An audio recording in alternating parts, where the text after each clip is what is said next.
All right, here's warm up number 1, and then this is just the integration stuff that we did last time. So we're going to go through again the basic rules. So remember that we're going to add 1 to the exponent and divide by the new exponent. So that means that I would have 3x to the 4th, and then I would divide it by 4. And then remember, if you're doing an indefinite integral, you have to put the plus c.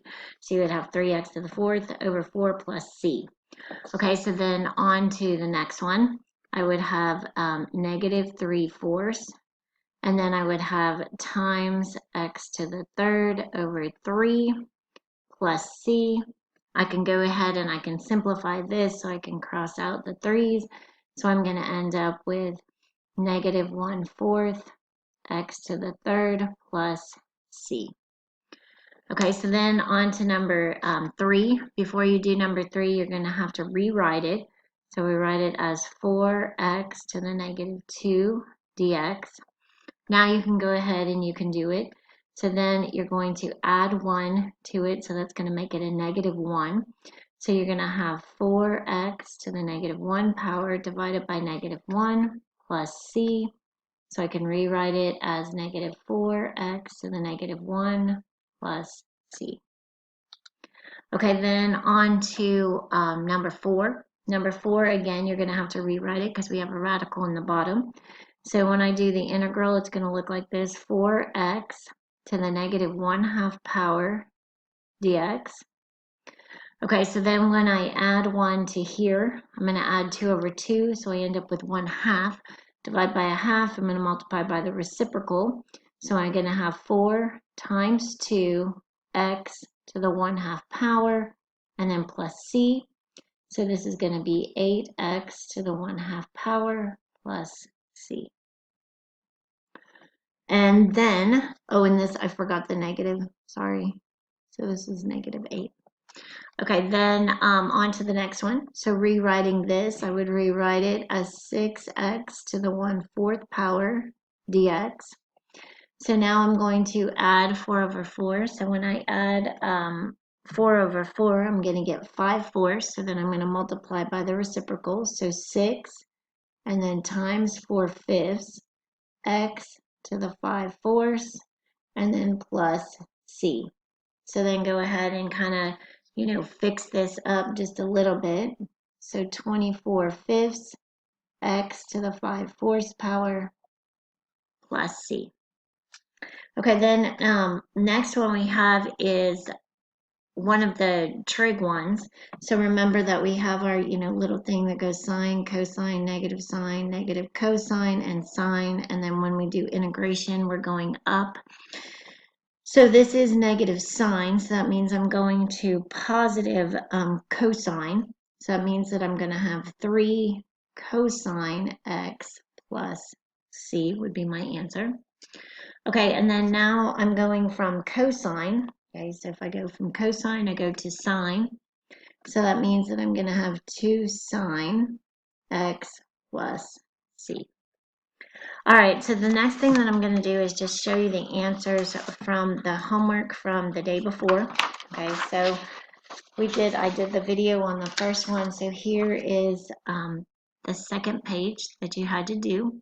So I know on the odd day I had done some of these in class, but on the even day I didn't. So this is your answers here. Down here on number 4, right, you'd have to rewrite this as x to the negative 4. So you end up with negative x to the negative 3 power plus c.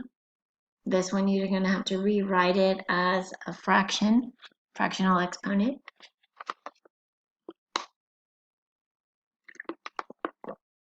This one you're going to write as x to the 3/4 power, and then you're going to write it as x to the negative 3/4 power, and you're going to add 1 to each one.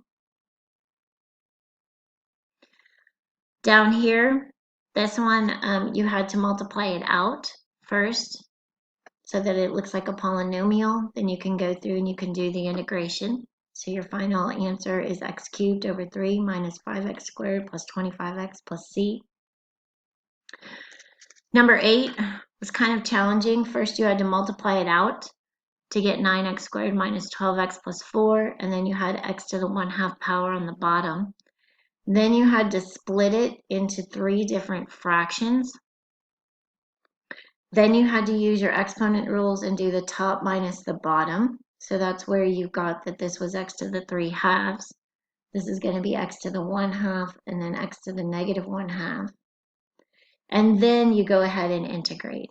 So you end up with this 18/5 x to the 5/2 minus 8x to the 3/2 plus 8x to the 1/2 plus c.